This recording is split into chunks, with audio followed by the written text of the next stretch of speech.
जन्नत नज़ीर वादी। अगर बात करें यहाँ के लोगों की तो इंतहाई मिलनसार, मोहब्बत करने वाले हैं। इसके अलावा अगर देखा जाए यहाँ पे सियासत की तो बड़े बड़े नाम आज़ाद कश्मीर हुकूमत में शामिल रहे, अपोजिशन में भी शामिल रहे। लेकिन अगर खिदमत के हवाले से देखा जाए तो पाकिस्तान मुस्लिम लीग के रहनुमा सरदार तौसीफ एक बड़ा नाम है। वो कि इन्होंने इलेक्शन नहीं लड़ा लेकिन लोगों की खिदमत के लिए हर वक्त हाजिर रहे और मुस्लिम लीग नून के लिए इनकी जो खिदमत है वो गिरां कदर है।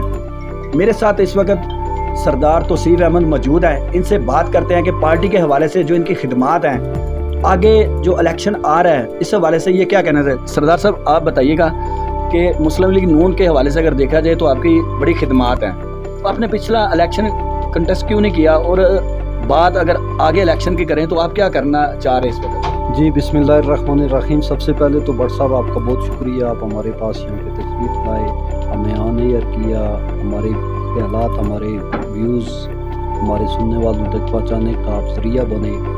तो गुजारिश ये है कि आज़ाद कश्मीर में जो भी आप तामीर और तरक्की देख रहे हैं ये अल्हम्दुलिल्लाह ये मुस्लिम लीग नून का कमाल है। मुस्लिम लीग नून बेसिकली उनका माटो ही खिदमत है। आप पाकिस्तान से लेकर पाकिस्तान में भी जो जितने बड़े तरक्याती काम हुए हैं वो आपकी मेट्रोज़ हो गई, वो आपकी मोटरवेज़ हो गई, वो आपके हॉस्पिटल्स हो गए, वो आपकी यूनिवर्सिटीज़ हो गई, ये सारा जो काम है आप देखें कि एक वक्त था कि दहशतगर्दी ने पाकिस्तान की कमर तोड़ के रख दी थी। हमने खुद देखा है कि जनाब यहाँ पे पावर का इतना, मैं इंटरनेशनल बिज़नेस करता हूँ मार्केट में दीगर मुल्कों के साथ हमारा, तो हमारे लिए बड़ा मसला था यहाँ पे पावर का बहुत ज़्यादा इशू था। तो जब पाकिस्तान में मुस्लिम लीग नून हुकूमत में आई तो आप ये समझे कि एक डूबता जहाज़ फिर उबर के सामने आया और सी पैक की सूरत में एक टाइटेनिक इन्होंने खड़ा कर दिया। जी हमारी इकॉनमी बूस्ट करने लगी और सी पैक ने पूरी दुनिया में एक हलचल मचा दी और पाकिस्तान जो है वो सेंट्रल पॉइंट बन गया, आपकी इकॉनमी ग्रो करने लगी। फिर कुछ बैरूनी साजिशें हुई, कुछ अंदरूनी साजिशें हुई, ये तो हर दौर में होती रही हैं। और फिर एक ऐसा टाइम आया कि मियाँ साहब को हकामे की बुनियाद पे जिसकी कोई तुक ही नहीं बनती थी उनको नाअहल करके मुस्लिम लीग नून को खुद से अलग कर दिया गया। जो अगियार थे उनके कोई अपने टारगेट्स हुए होंगे वो उन्होंने अचीव किए। खैर इसी तरह अगर आप आज़ाद कश्मीर की तरफ देखें तो आज़ाद कश्मीर की गवर्नमेंट ने, मुस्लिम लीग नून की गवर्नमेंट ने आज़ाद कश्मीर में बेपना तरक्याती काम करवाए। मैं आपको बताऊं कि राजा फारूक अजहर साहब की क़यादत में मुस्लिम लीग नून की हुकूमत ने आज़ाद कश्मीर में स्टेट सब्जेक्ट बहाल किया। आज़ाद के लिए ज़्यादा खुशी की बात थी।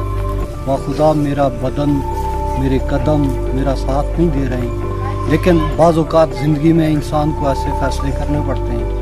आपको 2 कदम आगे चल के अपनी बात पहुंचानी पड़ती है, वरना नहीं बात आगे पहुंचती है। तो गुजारिश ये है कि हम बुनियादी तौर पर मुस्लिम लीग से हैं, मुस्लिम लीग नून हमारा और न कुछ होना है। हम अब भी अपनी क़यादत को आज़ाद कश्मीर में और पाकिस्तान में, आज़ाद कश्मीर में जो सदर हैं वज़ीर आज़म राजा फारूक हैदर साहब, सदर मुस्लिम लीग नून राजा फारूक हैदर साहब, जनरल सेक्रेटरी शाह गुलाम कादर साहब, सीनियर वाइस प्रेसिडेंट जनाब तारक फारूक साहब, चौधरी तारक फारूक साहब, डॉक्टर नजीब नकी साहब, और इसी तरह जो हमारी मदर पार्टी है मियाँ मोहम्मद नवाज शरीफ साहब जो हमारे ताहियात कायद हैं, जो सदर मुस्लिम लीग नून पाकिस्तान मियाँ शहबाज शरीफ साहब, मोहतरमा मरियम नवाज साहिबा, सेक्रेटरी जनरल हसन इकबाल साहब, और इसी तरह शायद खान अब्बासी साहब, ख्वाजा साद रफ़ीक साहब, परवेज़ रशीद साहब, ये वो लोग हैं जो मुस्लिम लीग नून की क्रीम है